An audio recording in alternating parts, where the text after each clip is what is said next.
Have you ever gazed at the night sky and wondered about the mysteries it holds?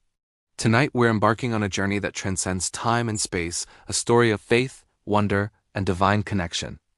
We're talking about one of the most miraculous events in Islamic tradition, the night journey and ascension, known as Al-Isra wal-Mi'raj.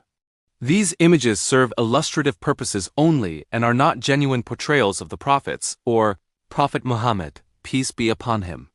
This incredible event happened in a single night, a journey that defies our understanding of physics and reality.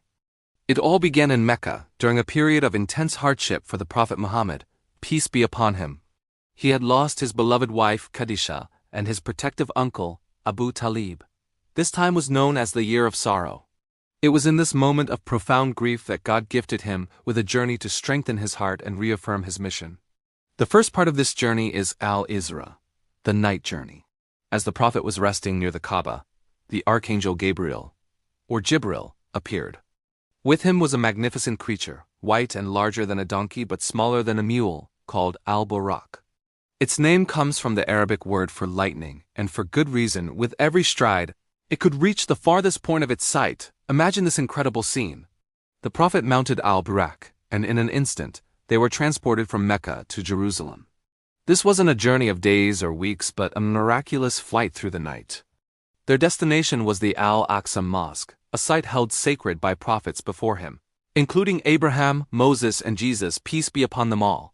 This journey physically linked the two holiest cities and symbolically connected the final message of Islam with the divine messages that came before it. When they arrived at the Al-Aqsa Mosque in Jerusalem, something truly amazing happened. All the prophets who had ever lived were gathered there, waiting. The Prophet Muhammad, peace be upon him, was asked to lead them all in prayer.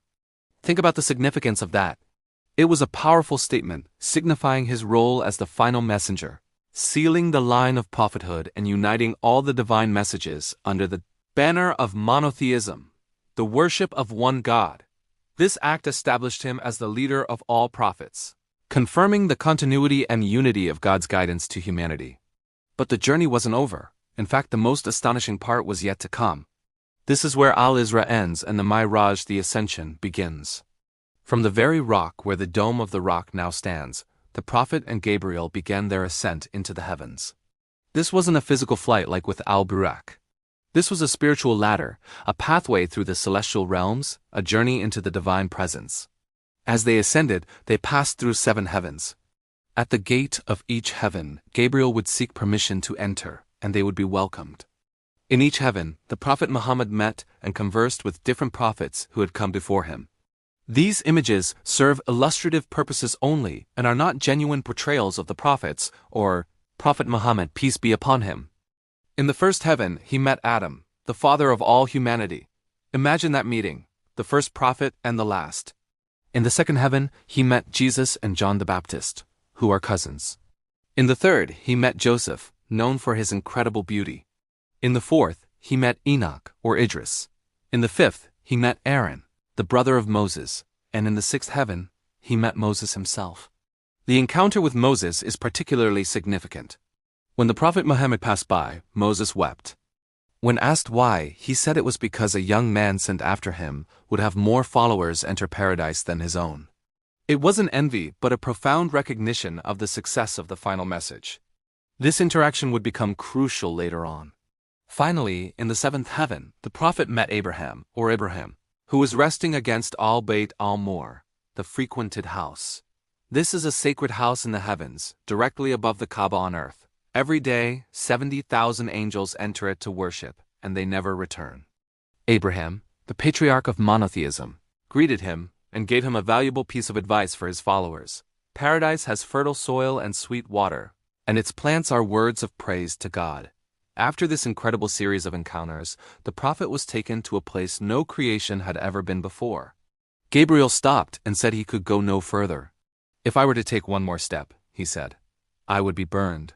This was the Sidrat al-Muntaha, the lote tree of the utmost boundary.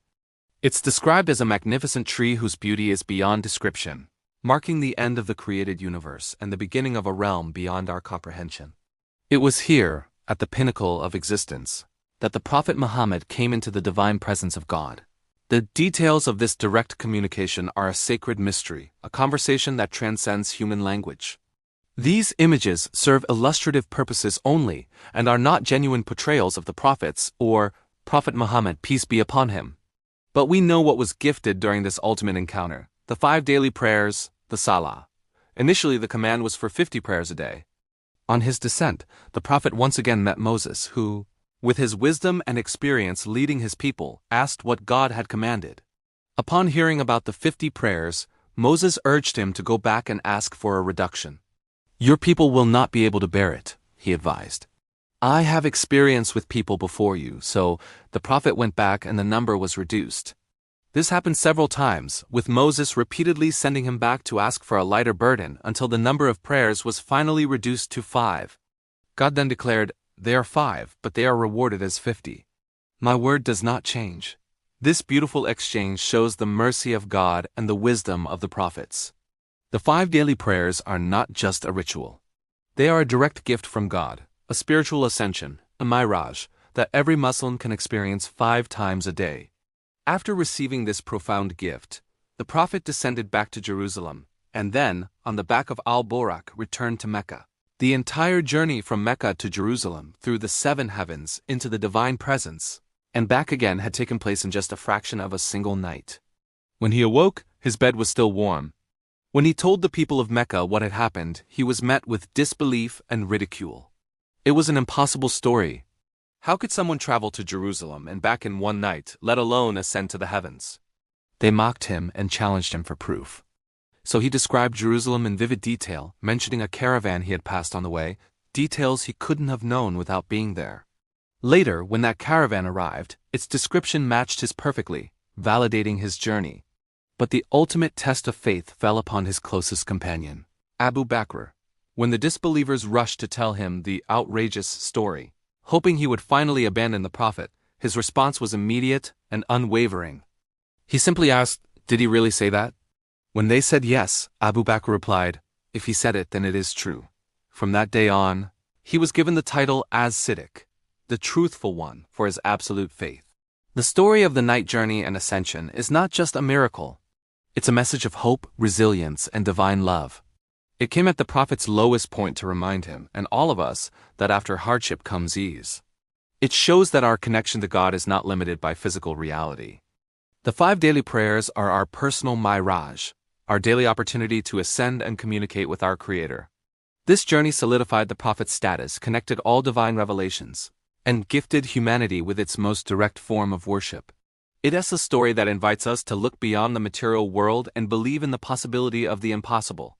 It's a testament to the fact that even in our darkest nights, a journey of light and wonder awaits. Thank you so much for joining us on this incredible spiritual journey. If this story moved you, please like, share, and subscribe to the Wisdom channel for more content that explores the depths of faith and history. We'd love to hear your thoughts in the comments below. Until next time, take care.